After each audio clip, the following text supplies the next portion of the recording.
muito tempo. Ele é humorista. Ele passou por um estado chamado Open Mic, que vocês vão entender o que é já já.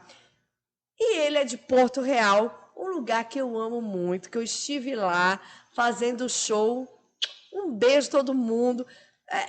A prefeitura já é maravilhosa, eu quero voltar, hein? Já quero deixar claro. Então, um beijo e receba com uma salva de palmas o... Como é que fala? O príncipe. O príncipe de Porto Real. Uma salva de palmas para ele, Chico Vibe!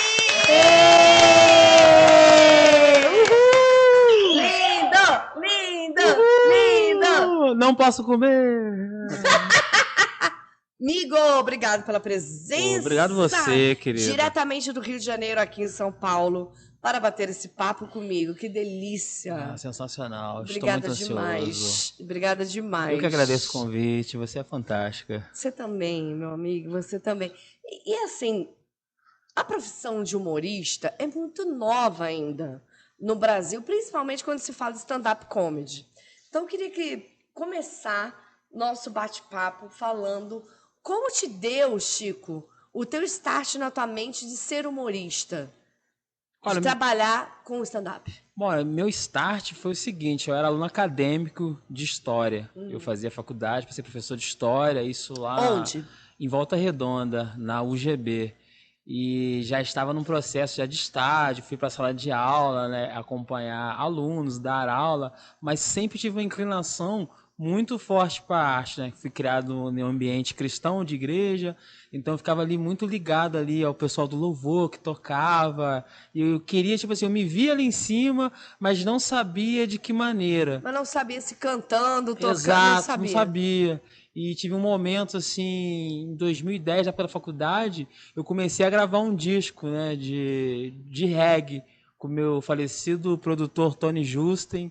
Tony, ele foi um dos produtores de áudio da Rede Globo, ele foi selecionado por um curso de produção. Meados, eu acho que o Tony morreu ano passado. Só sei que o Tony era amigo do Solo do Vale. Era um cara que tinha uma revista de tecnologia musical. Conheci o Tony em 2005. Como você conheceu o Tony? Conheci o Tony na Maromba, cara. Na Maromba. É Maromba? A Maromba é um lugar que tem doentes e gnomos. Visconde de Mauá ali, Cachoeira do Escorrega. E eu tinha uma banda na época chamada Leões do Tabernáculo. Aí a banda não deu certo. Tipo assim, veio as dívidas, que quando a gente tem banda, a gente tem uma equipe, mas só alguém paga a conta, a gente fica que pagar a conta, fiquei meio quebrado e fui trabalhar. Fui pro Detran trabalhar na digitação. Então eu passei esse tempo trabalhando de auxiliar administrativo no Detran e fazendo minha faculdade de História. Aí Tony me chamou e falou, cara, por que você não vem aqui e começa a estudar comigo, vou te ensinar a tocar blues, vou te ensinar a cantar. Então o Tony me ensinou a tocar blues no baixo, comecei a gravar com ele e tal. Aí... Essa foi a introdução à arte. A arte. Isso exatamente. Foi que ano? Isso foi 2010. 2010. Assim, Você lá em Porto Real. Porto Real, trabalhava no Detran em Resende, aí eu gravava no Jardim das Rosas, que é um condomínio que tem Penedo ali, sabe? Mas antes disso, vamos colocar 2005, foi a banda de reggae. Nessa época de 2005 eu trabalhava no Planejamento, é uma secretaria que se extinguiu lá em Porto Real. Aí de lá fui para a Cultura. Aí quando eu fui para a Cultura, eu fui fazer História. Aí nesse processo da História, foi rolando, fui trabalhar nas escolas com percussão. Eu dava uma oficina de maracatu, cara, nas escolas para as crianças. Maracatu atômico. Salve, salve, nação zumbi. Aê! Aí... Isso é um corte, hein, Marcos? Isso é o corte. Aí eu peguei, cara, deixa eu me lembrar bem aqui, foi tanta coisa, deixa eu só me organizar aqui cronologicamente. Não, mas é um bate-papo, nem precisa ser cronológico, porque é tão importante toda essa informação que você vai dando. Porque quantos habitantes tem em Porto Real? Porto Real nós somos hoje 26 mil habitantes. Vamos dizer que é uma cidade pequena, pode dizer? Pequena. Porque eu penso assim, o meu YouTube, que é pequeno, tem 28 mil. Tem um Porto Real lá dentro, então, né?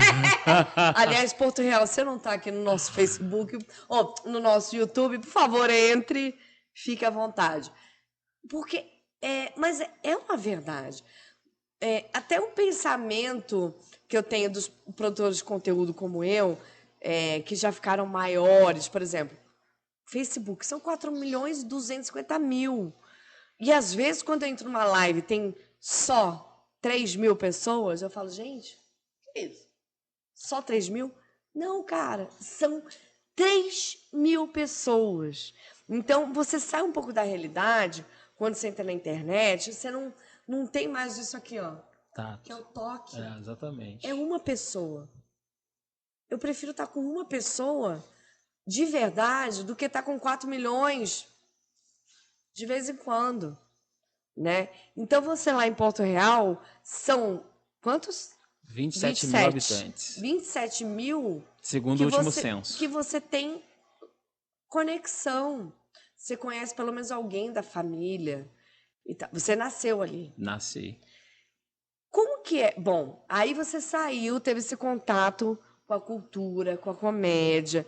Eu acredito que você trouxe muitas coisas para Porto Real que Porto Real não sabia sobre comédia, sobre stand-up.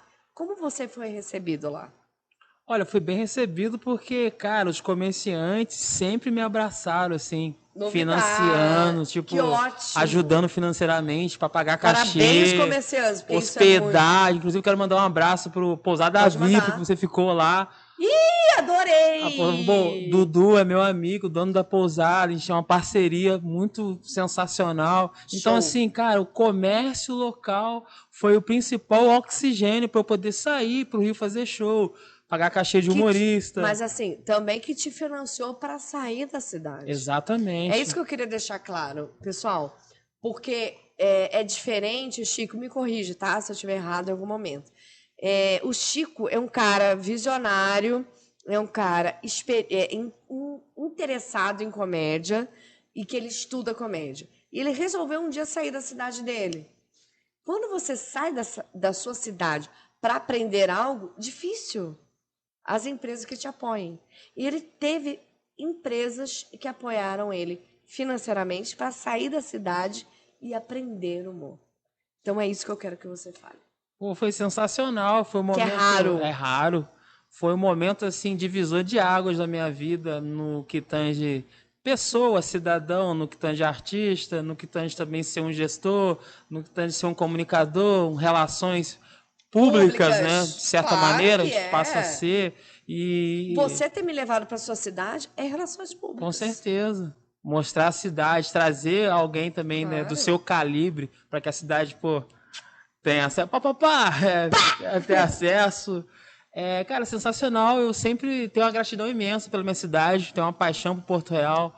E quando você decidiu, Chico, sair da sua cidade para investir um pouco no teu conhecimento no humor? Quando foi esse ponto? Esse momento? Porque muita gente que está assistindo, ela tem vontade. Vontade, beleza, daí passa. Vontade com entendimento de mercado, com prospecção, com business plan. Como que foi para você isso?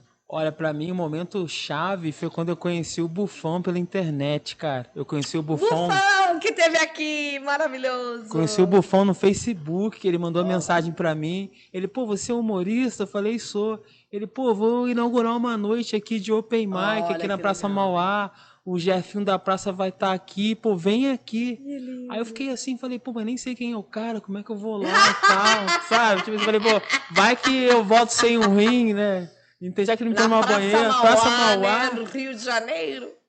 E foi sensacional que eu fui nesse dia, tipo, na época... Então foi o Bufão, desculpa, o Bufão que te chamou. Me chamou pro Rio de Janeiro, foi o Bufão. Então, safadinho.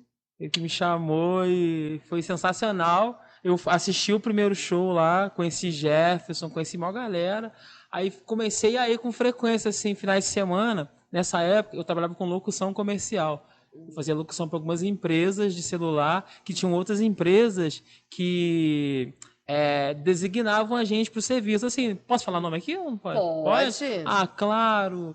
a TIM, a extinta Oi, nem sei se a Oi existe ainda. Oi existe. Existe. Inclusive tá me cobrando uma É. fatura que eu não usei, viu, Oi? Ponto Frio, Casas Bahia. Que legal! Colchão Ortobon. Eu fiz porta de loja, cara. Foi uma das minhas Ótimo. escolas, assim, da comunicação. Então eu trabalhava com porta de loja para ter dinheiro, para ir pro Rio, para assistir os shows e tipo, pensar Porque em você fazer. era bom na comunicação. Eu era Por mesmo. isso você Hoje eu sou um merda, era, né? não. Não, você é incrível. Eu sei, tô brincando. Não, mas pra mim, você tá em porta de loja, você tá fazendo um show num bar, é muito mais difícil do que você tá no teatro. É verdade. Então, o que você enfrentou lá em loja? Ah, muita Você coisa. pode contar uma coisinha que você fala assim, Sil, isso aí, nossa, quando aconteceu comigo, eu fiquei muito mal. Cara, assim, Triste, o que eu chateado. enfrentei em porta de loja era incentivar o indivíduo a entrar dentro do estabelecimento, porque o locutor de porta de loja, ele é meio que o puxador ali. Você tem que botar a pessoa ali dentro. Aí você põe a pessoa lá dentro, o que o vendedor faz? Trabalha a pessoa para ela consumir o produto. Sim, comprar. Comprar. Então tinha que ser uma coisa muito sagaz, não podia ser muito formal, também não podia ser muito exacerbado. Então, tipo assim, eu ia encontrando o time ali, às vezes a respiração, o timbre de voz.